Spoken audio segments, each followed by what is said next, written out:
ہماری پہلی تخلیق ہوئی تھی عالم ارواح میں، الارواح جنود مجندہ،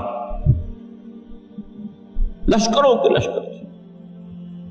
آدم سے لے کر آخری انسان جو دنیا میں پیدا ہوگا قیامت تک، سب کی ارواح عالم ارواح میں پیدا کر دی گئی۔ وہاں عہد لیا گیا، الست بربکم قالوا بلا، کیا میں تمہارا رب نہیں ہوں، مالک نہیں ہوں؟ ہم سب نے عہد کیا تھا، کیوں نہیں؟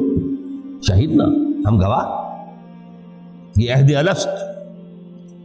اور ظاہر بات ہے کہ عہد جو ہوتا ہے جب تک انسان کو اپنی ذات کا شعور نہ ہو، خود شعوری نہ ہو، آپ دنیا میں معاہدہ کرتے ہیں تو کہتے ہیں کہ بقائمی ہوش و حواس میں یہ عہد کر رہا ہوں، معاہدہ کر رہا ہوں، تو ظاہر بات ہے کہ اس وقت ہم تھے اور ہوش و حواس کے ساتھ تھے، خود شعوری کے ساتھ تھے،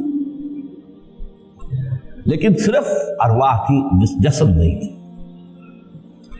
اور یہی ہے وہ مقام جس کے بارے میں حضور نے سے جب پوچھا گیا کہ متى وجبت لک النبوۃ یا رسول اللہ، اللہ کے رسول آپ کو نبوت کب ملی؟ تو آپ نے فرمایا والآدم بین الماء والطین، ابھی آدم کا حیولہ جو ہے ابھی گارا گوندھ ہی رہا تھا، پانی اور گارے کے درمیان ہی تھے آدم، کہ میں اس وقت بھی نبی تھا۔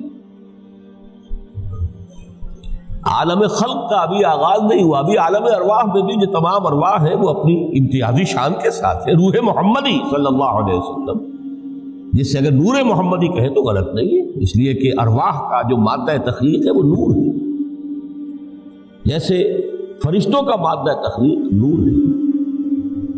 مسلم شریف میں حضرت عائشہ صدیقہ رضی اللہ تعالیٰ عنہ سے روایت موجود ہے، اللہ نے فرشتوں کو نور سے پیدا کیا۔ روح، فرشتے روح ہیں، ارواح ہیں، روح القدس، روح الامین، اور ارواح انسانیہ بھی روح ہے، یہ سب ان کا مادہ تخلیق نور ہے۔ اس وقت ہم پیدا کیے گئے، صرف ارواح کی شکل میں ہم سے عہد لیا گیا اور پھر سلا دیا گیا۔ یہ پہلی موت تھی جو ہم پر وارد ہوئی ہے اس دنیا میں آنے سے پہلے، اس لیے کہ سورہ مومن کی ایک آیت میں فرمایا گیا ہے کہ جہنم میں لوگ جو ہیں فریاد کریں گے، ربنا امتنا اثنتین واحییتنا اثنتین فاعترفنا بذنوبنا فهل الى خروج من سبیل۔ اے اللہ تو نے ہمیں 2 مرتبہ مارا، 2 مرتبہ زندہ کیا، تو اب ایک مرتبہ اور صحیح، کیا یہاں سے نکلنے کا بھی کوئی راستہ ہے کہ نہیں؟ اتنے مراحل سے تو ہمیں لے کر آیا ہے، ایک مرحلہ اور سی۔ تو یہ 2 موتیں کون سی ہیں؟ پہلی موت وہ تھی جب ارواح کو موت کی نیند سلا دیا گیا۔ پھر عالم خلق، جسے آج سائنٹسٹ کہتے ہیں، جس کا نقطۂ آغاز ہے بگ بینگ، عالم ارواح اس سے پہلے کی شے ہے، اس تک سائنس نہیں پہنچ سکتی، وہ سائنس سے ماورا ہے، لیکن جہاں سے سائنس شروع ہوتی ہے وہ عالم خلق کا آغاز ہے، بگ بینگ۔ وہ پھر مختلف مراحل، تنزل کے مراحل بھی آئے، ارتقاء کا مرحلہ بھی آیا، تفصیل میں جانے کا موقع نہیں ہے۔ بہت سے تنزلات کے مراحل اور بہت سے ارتقاء کے مراحل طے کر کے آدم تیار ہوا ہے۔ حضرت بیدل نے رحمت اللہ علیہ بہت خوبصورت شعر کہا ہے، ہر 2 عالم خاک شد تا بست نقش آدمی، اے بہار نیستی از قدر خود ہوشیار باش۔ یہ پوری جو بھی کائنات کا جو سلسلہ شروع ہوا، بگ بینگ، اور بہت بڑے بڑے جو ناری کرے تھے جن کی کہ حرارت کا جب تذکرہ کرتے ہیں سائنسدان تو trillions and trillions of foreign height, یہ ان کی اس وقت اس کی جو حرارت کا، لیکن پھر وہ ٹھنڈے ہوئے کچھ، اس میں سے پھر خاک کی تہ جو ہے زمین کے اس کرے پر آئی، ہر 2 عالم خاک شد۔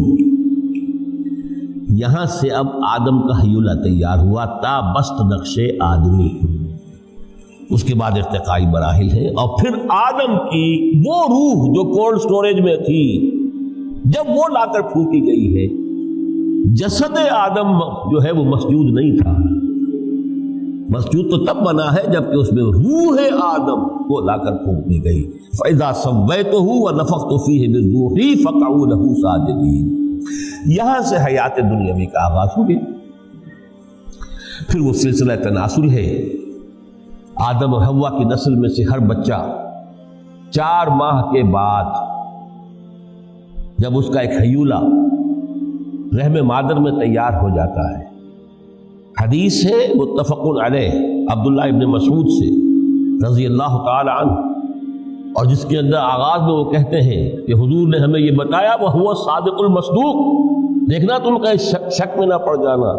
محمد کون ہے؟ الصادق المصدوق، جو سچے ہیں، جن کی سچائی کی اللہ گواہی دیتا ہے.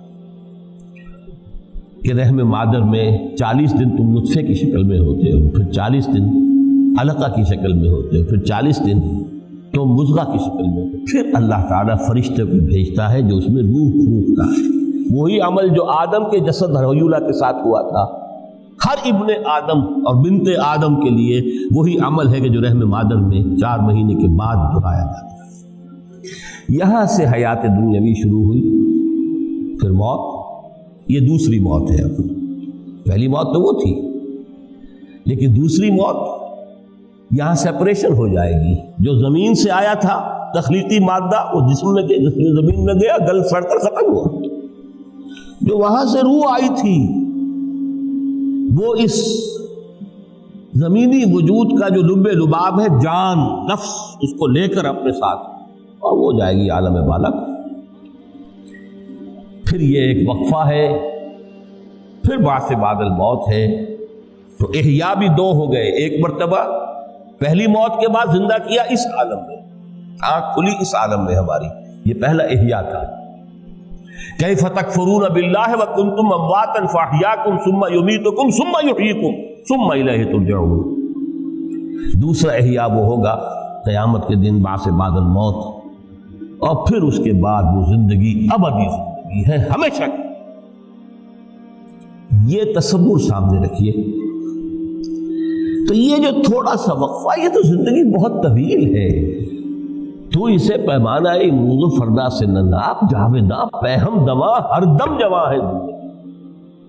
اس میں یہ وقفہ جو ہے خلق الموت والحیات لیبلوکم ایکم احسن عملا، یہ اس جسد کے ساتھ اس روح کا اتصال، اور یہ 30 40 50 60 70 80 100 برس کی عمر، یہ ایک وقفہ ہے. یہ امتحانی وقفہ ہے. تمہیں جانچا جا رہا ہے، پرکھا جا رہا ہے. ایکم احسن عملا، اس کو بھی اقبال نے اسی نظم میں خوب بیان کیا ہے کہ قلزم ہستی سے تو ابھرا ہے مانند حباب، اس نیا خانے میں تیرا امتحان ہے.